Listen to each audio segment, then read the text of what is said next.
Depois de uma novela que durou aproximadamente um mês, o deputado federal Celso Sabino tomou posse hoje como ministro do Turismo. Ele promete fazer uma gestão técnica à frente da pasta e disse para nós, em entrevista concedida na semana passada, que pretende utilizar os principais destinos turísticos do país como hubs para a descoberta de outras cidades, né? Então a ideia seria, por exemplo, utilizar o Rio de Janeiro como um ponto de encontro para que os turistas possam visitar outras cidades, tanto no Rio de Janeiro quanto em outros estados. Em troca do Ministério, Sabino tem a árdua tarefa de tentar unir União Brasil e fazer a sigla seguir a cartilha do governo federal. O partido tem hoje 59 deputados, mas alguns já são declaradamente oposição, como Kim Kataguiri e Rosângela Moro, esposa do ex-juiz e hoje senador Sérgio Moro. Para comentar um pouco essa articulação política do governo federal, estou com ele de volta, Marcelo Madureira. Mestre, boa tarde para você, muito obrigado pela participação mais uma vez.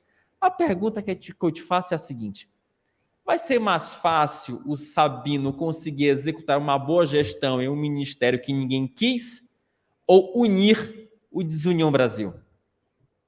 Olha, o principal ponto, Wilson, primeiro, boa tarde, né? Boa tarde a você, muito obrigado pelo convite e boa tarde a todos aqueles que estão nos acompanhando. Aliás, o programa está quentíssimo, como sempre, né? Animadíssimo.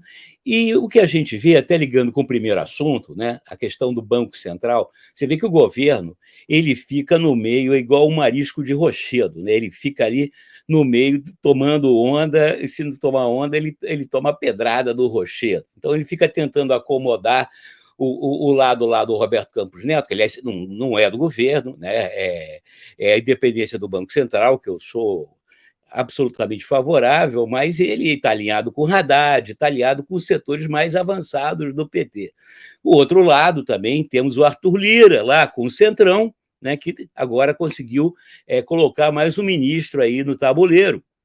Até fiquei surpreso, né, de você cotejar aí o discurso dele. Realmente, ele pelo menos tem um plano mínimo, né, de gestão, porque os ministérios no Brasil, os cargos públicos, na verdade, são objeto de troca, né?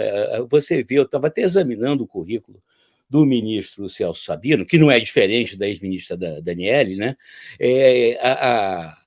A proximidade que ele tem com a indústria do turismo, que é importantíssima, emprega milhões de pessoas, enfim, traz renda para o Brasil, né, através de impostos, de visitantes e tal. O turismo é uma indústria, inclusive, não poluente, autossustentável, é fundamental.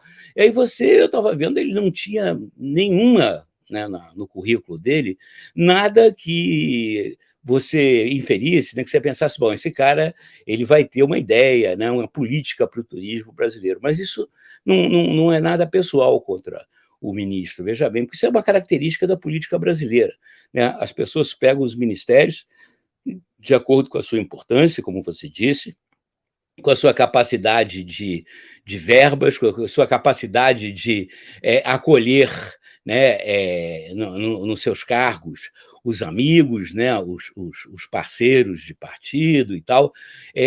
Vamos ver se vai acomodar a União Brasil. Eu estava vendo ali, inclusive, no site do Antagonista, na posse, estava lá o Marcelo Freixo, que é o presidente da Embratur, pelo menos até agora, né, que é do PT, e se tem dinheiro, se tem verba, como se diz aí em São Paulo, né? Lá em São Paulo, é lá na Embratur. Será que o Marcelo Freixo vai continuar escantando a cadeira lá da Embratur?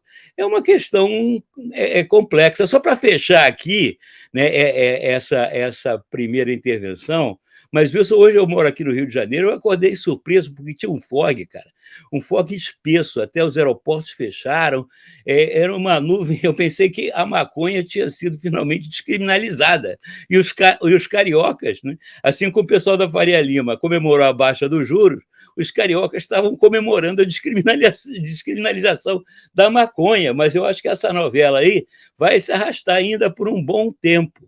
E eu estava pensando aí, enquanto você analisava a questão, né, quem é que perde com a descriminalização da maconha? São os traficantes, né, e aqueles que ganham com a repressão.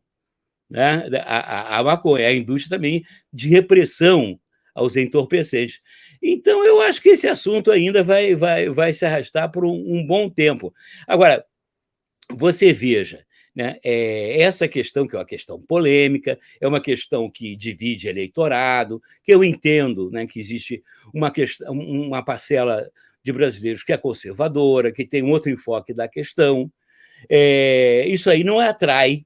Né? Se tivesse o Ministério da Maconha, eu acho que não ia ter candidato na Câmara para ocupar, nem do Centrão, nem da esquerda.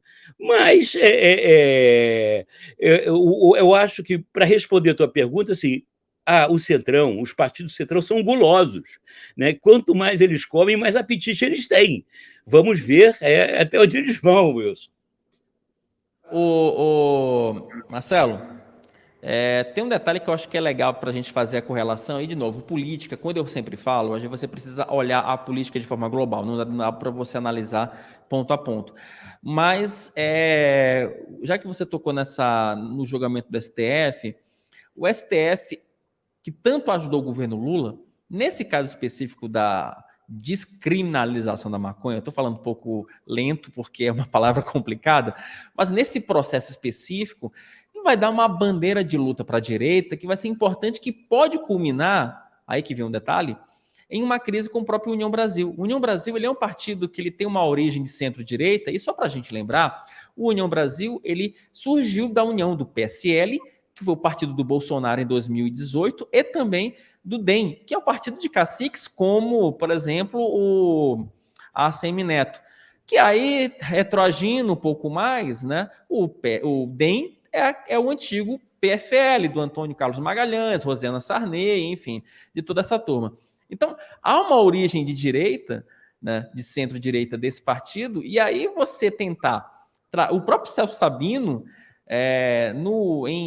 acho que se não me engano, no ano passado ou no ano retrasado, ele fez sinalizações importantíssimas em relação ao governo Jair Bolsonaro. Então, imagina a situação, você tem esse deputado com esse histórico, que tem um posicionamento de centro-direita, que vai embarcar num governo que é de esquerda, tentando levantar bandeiras de esquerda, sendo que tem uma parte do governo que está aplaudindo uma decisão puramente de esquerda. Quer dizer, é o puro suco de Brasil, né, Marcelo? Pois é, Wilson, eu até discordo de você, o governo não é de esquerda. Pode ter sido alguns meses atrás, né? Cada vez ele é menos de esquerda, ele se aproxima aí de uma centro-direita, e como você sinalizou aí, tudo que o governo não quer mexer é em vespeiro. E o caso aí da descriminalização da maconha é um tremendo de um vespeiro, e que isso aí está na pauta do Supremo. É o que você falou, o Luiz Roberto Barroso está com isso no colo. Vai colocar esse enredo aí para discussão, a apreciação, inclusive, da sociedade? Eu não sei, eu tenho até as minhas dúvidas, porque tudo que o governo precisa hoje, aí voltando à questão dos juros, né, que você começou, estava muito boa aquela entrevista, aquele bate-papo do início do programa, muito esclarecedor. Aí eu estava pensando, é igual o filme de faroeste, só que não morre ninguém, não morre bandido, não morre índio, não morre o mocinho, todos acabaram, né? A Faria Lima comemorou, né? A Gleisi Hoffmann teve que enfiar a viola no saco, né? E principalmente o Roberto Campos tirou, né, o bode da sala. Está numa situação mais confortável, longe da pressão. Foi muito bom também para o ministro Haddad, que tem se mostrado moderado. Ele é de esquerda? A origem dele é de esquerda, mas ele cada vez mais é de centro-esquerda. Quer dizer, o governo procura. E aí, veja bem, não é fazer apologia do Centrão, mas o governo está procurando um movimento de coalizão, de convergência de a esquerda e a direita, tentando ali, devagarzinho, fazer o que eu chamaria de um governo de transição, de um governo mais de centro, e procurando neutralizar aí os radicais, né? Tanto as Gleisi Hoffmann, né, de esquerda, quanto os Bolsonaros de direita. É um governo que procura aí acomodar as coisas e criar, como foi aí a queda dos juros, há 3 anos a taxa de juros não caía, você cria uma atmosfera no país, principalmente do empresariado, dos investidores, que estimula a economia, que vai gerar emprego, que vai ser bom, né? E isso, o que é bom, né, o governo vai capitalizar, né, o governo vai ter mais calma, né? A gente vai ter aqui menos polêmicas grandes, né, dessa natureza. Você não acha, não? O governo de fato precisa ter menos polêmica para que ele tenha ali uma base sustentável e consiga algum tipo de governabilidade.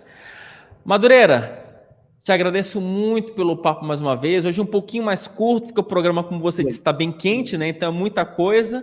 E eu te agradeço mais uma vez pela participação e pela inteligência de sempre. É Abraço, isso. querido.